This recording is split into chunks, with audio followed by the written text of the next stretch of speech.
The Interim PM secrets for small software teams. These are workshop notes. Because earlier this year, we needed an Interim PM. We had a project that was a bit in a problematic situation and we had to fire our PM. So we found an interim one. This guy's called Ramtin Azimi. So he jumped in for around a month. And so yeah, we hired him to fix the project and also teach us some non-obvious principles to the PMs of my team. So we got them all in a call. It looked like this. And he taught us the things that he learned along the way managing software projects. Yeah, so this is the summary of workshop notes. And I want to also highlight a couple of things which I go through those as we go along. Those will help if you start a new software project. If you're not sure if the project actually gets finished, if it's not sure how the project is going, if nobody's there who has conviction, we're going to talk about this.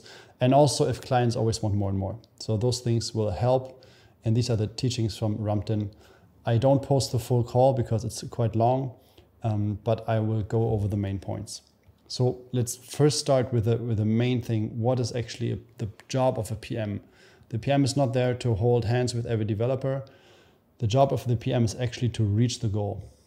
Of course, there are other aspects like doing it in an efficient way and in a way where the whole team has a good experience with that. But basically, that's what it is.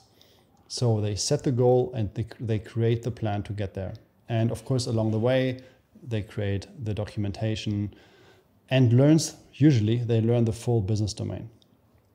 And in the end, so someone who's really good, like in this case, like Ramtin, he really understands the customer, what the KPIs are that the customer needs in order to have success with their software, and also all the technical constraints and the architecture of the system.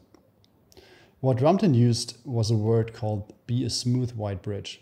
And you can imagine this. So here he talks about the Metcalfe's law. As teams grow, the communication gets harder. So the formula is this: N is the number of team members. So let's say if you have 2 team members, you have 1 way of communication. Once you have 3 team members, you have 3 ways of communication. And then it just goes up.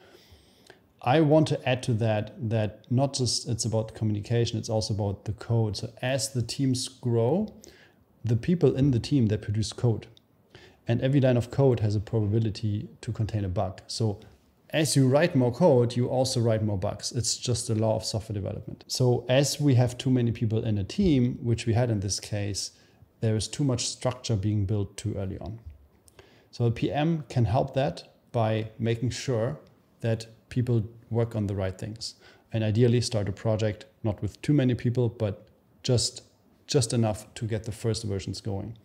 That's why you see so many startups and MVPs just being built by one person, because they know exactly what they want and they can just go for it. What the PM needs to do is to create a detailed plan of what needs to happen. And so as we see here, this is the law of communication if everybody just talks to everybody, right? The PM is now there to streamline this communication and be the center point so that people can ask about certain things, and the PM has the full knowledge of all tickets that need to get done in order to ship the software. What Ramtin emphasized was that he is there to basically work 1 to 2 weeks before the team actually executes. So at any given time, Ramtin has around 2 weeks of tickets available for the developers to grab and to work on.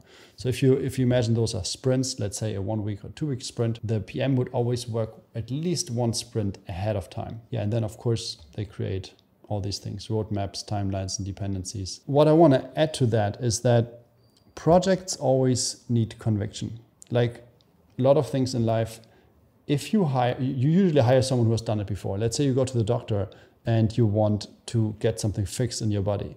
You don't go to someone who hasn't done that before. You never go to a trainee doc. You always go to the person who has done the thing a couple of times already. And it's the same with projects. In software projects especially, you need to have someone who has done that thing before, has conviction that they can ship this thing with that functionality. And so yes, you can have a PM who has done that before, but you can also rely on a developer. So let's say there is a PM who is, let's say, not a PM for software projects. That person could also manage a software project if there is a developer in the software team who has conviction. I think this is a super important thing. And usually the people with conviction are also the architects, the people, the team leads who review every code and make sure everything works together. What Ramtin says, the PM sheets needs to work very closely to the developer. That's basically what I said right now. But he has good experience with having this kind of thing called the double leadership. It's probably a German word. I'm maybe misrepresenting it a bit, but the idea is you have a leadership of a team that consists of two people, one senior dev or one tech lead and one PM. So the PM does all the things related to like all the software tasks like documentation, like specification, maybe some testing, some smaller UX work, talking to the PO, and the tech lead does all the things that are related to on the tech side. And those two people, they talk every day for, I don't know exactly how long makes sense, let's say an hour or so, and plan the whole thing. Ramtin has good experience with that, and I would say this is always good, especially for people who are making their own startup software, making their own MVP. Talk a lot to the developer, it will help. For my agency, we have the approach that the PM is actually a developer. So we only have one person, and that person could technically write the whole system themselves, but they might manage 2 or 3 projects, but they have the technical skills, and this would put them in a position where they know at any given point in time, they know how a project is doing and if the code is actually good. That was an important change that I made around 1.5 years ago in my company. Okay, another tip from Ramtin was acceptance criteria in the tickets. So basically he writes the tickets of, this is the current situation, describe the current situation, and then he says, this is what we want to achieve, and this is how we know if we have achieved that.